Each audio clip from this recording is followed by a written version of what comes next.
Hello வணக்கம், இது உங்கள் சிபி ஸோன். சொல்லணும் எப்படி இருக்கீங்க? இப்போ பார்த்தீங்கன்னா டிக்கெட்டு ஃபினாலோட 6வது டாஸ்க் நாளைக்கு நடக்க போகுது. ஆக்சுவலாக நாளைக்கு வெறும் ஒரு டாஸ்க் மட்டும் தான் நடக்க போகுதுன்ற மாதிரி ஒரு அப்டேட் வந்து சரி அதெல்லாத்தையும் பார்க்கலாம். அதுக்கு முன்னாடி பார்க்குற எல்லோரும் நம்மளோட சேனலை சப்ஸ்கிரைப் பண்ணி பாருங்கள், லைக் பண்ணுங்கள், கமெண்ட் பண்ணுங்கள், ஷேர் பண்ணுங்கள். இப்போ வாங்க இந்த வீடியோக்குள்ளே போகலாம். ஸோ நாளைக்கு நியூ இயர் முதல் உங்கள் எல்லாருக்கும் இனிய ஆங்கில புத்தாண்டு நல்வாழ்த்துக்கள். உங்கள் எண்ணம் போல் வாழ்க்கை சூப்பராக அமையும், கவலைப்படாதீங்க. சரி, எனக்கும் ஒரு வார்த்தை கொடுங்க, நம்ம சேனலுக்கு ஒரு வார்த்தை கொடுங்க. நிறைய பேர் வாழ்த்து தெரிவிக்கிறீங்க, ரொம்ப நன்றி. இப்போது டிக்கெட்டு ஃபினாலே நாளை, அதாவது மொத்தம் வந்து 9 டாஸ்க்கு உங்களுக்கு தெரியும், அதை வந்து போர்ட்லேயே போட்டாங்க. ஸோ இப்போ ஆல்ரெடி பார்த்தீங்கன்னா 5 டாஸ்க் முடிஞ்சிருக்கு. 5வது டாஸ்க்லாம் சான்ஸே இல்லை, மறக்கவே முடியாது. குறிப்பாக விஜே போகிறது அவ்வளோ அடியை வாங்கிட்டு வின் பண்ணாங்க பார்த்தீங்களா, அது கெத்து. சரி, இப்போ வந்து டிக்கெட்டு ஃபினாலே 6வது டாஸ்க்கு நாளைக்கு நடக்க போகுது. மீதி 3 டாஸ்க்கும் அதுக்கு அடுத்த நாள் தான். ஏன்னா நாளைக்கு நியூ இயர் செலிப்ரேஷன் வேறு இருக்குது. அந்த நியூ இயர் செலிப்ரேஷனில் கிட்டத்தட்ட 13 பாட்டு போட போகிறாங்களாம். செம்ம டான்ஸாக ஃபுட்டெல்லாம் வந்து கார்டன் ஏரியாவில் செட் பண்ணியிருக்காங்கன்ற மாதிரிலாம் அப்டேட் வந்திருக்கு. அது மட்டும் இல்லாமல் இந்த டாஸ்க்கை யார் அடித்து தூக்கியிருக்காங்க அப்படின்னா, முதலிடத்த கானாவனை அடித்து தூக்கியிருக்கார் அப்படின்ற மாதிரி ஒரு அப்டேட் வந்திருக்கு. சூப்பரான ஒரு சம்பவம். ஏன்னா இன்றைக்கி ரொம்ப ஃபீல் பண்ணார், சச்சோ எல்லாத்தையும் விட்டுட்டேன் அப்படின்னு.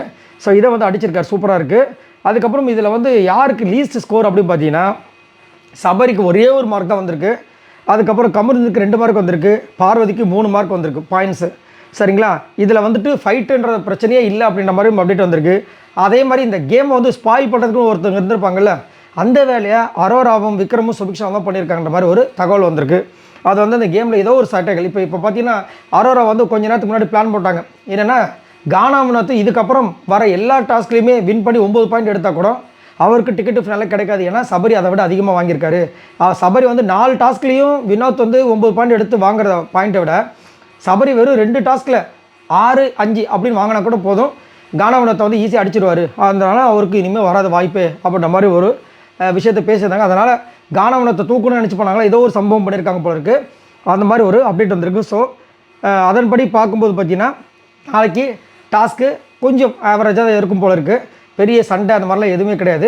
ப்ளஸ் நியூ இயர் செலிப்ரேஷன் இதுதான் வந்து நாளைக்கு இருக்க போது போல இருக்குது. ஸோ இதை பற்றி உங்களோட கருத்துக்களை சொல்லுங்கள். இந்த டிக்கெட்டு ஃபினாலே வந்து யார் வின் பண்ணுவாங்கன்னு நினைக்கிறீங்க? என்னை கேட்டிங்கன்னா கண்டிப்பாக இது சபரிக்கு உண்டான விஷயமாக தான் இருக்குது. அதே மாதிரி இன்றைக்கி டிக்கெட்டு ஃபினாலேயில் வந்துட்டு இந்த டாஸ்க்கு ஃபைல் வந்து சபரிக்கில் செம்மடிங்க, கொஞ்சம் நெஞ்சு அடி கிடையாது, வா மரண அடி. ஆனால் அவர் அதுக்கப்புறமா வந்துட்டு திரும்ப அடிக்கிறதுக்கு ட்ரை பண்ணவே இல்லை. குறிப்பாக விஜே பார்வதி அடிக்கலை, திவ்யாவும் அடிக்கலை. அதுதான் சேஃப் கேம் சொல்கிறாங்க. திரும்பவும் அவர் ஆரம்பிக்கிறாரோ அப்படின்ற மாதிரி தோணுது. ஏன்னா இப்போ தான் வந்து நல்லா ஓப்பன் அப் ஆகி அவரோட கேம் வெளியே வர நேரத்தில் அவர் அட்டாக்கே பண்ணல, அவரும் பண்ணல, சாண்ட்ரா பண்ணல. இதெல்லாம் கண்டிப்பாக விஜய் சேதுபதி கேட்பான்னு நினைக்கிறேன். அது மட்டும் இல்லாமல் குறிப்பாக பார்த்தீங்கன்னா எல்லோரும் என்ன பண்ணுறாங்கன்னா, விஜே பார்வதி அட்டாக் பண்ண ஆரம்பிச்சாங்க, தவிர திவ்யாவை அட்டாக் பண்ணவே இல்லை. அதை திவ்யாவை ஒத்துக்கிறாங்க. ஏன் என்னை வந்து நீங்கள் அடிக்கவே இல்லை, நீங்கள் அடித்ததில் எனக்கு எதுவுமே பால் படவே இல்லை, 10 பாலில் 1 பால் தான் படுது அப்படின்னு சொல்கிறாங்க. அவங்களே சிரித்து கேலி பண்ணுறாங்க. ஆனால் விஜே பார்வதி அடித்ததில் 5 பால் 4 பால் பளிச்சு விழுது, ஒன்றும் சொல்கிறதுக்கு இல்லை. இதில் வேறு வந்துட்டு திவ்யாவுக்கு வந்து கொஞ்ச நேரம் வந்து அந்த தாப்பாலே போட்டிருந்தது, அந்த இதில் டோர் ஓப்பன் ஆகாமல் இருந்ததுக்கு அதுவும் ஒரு காரணம்.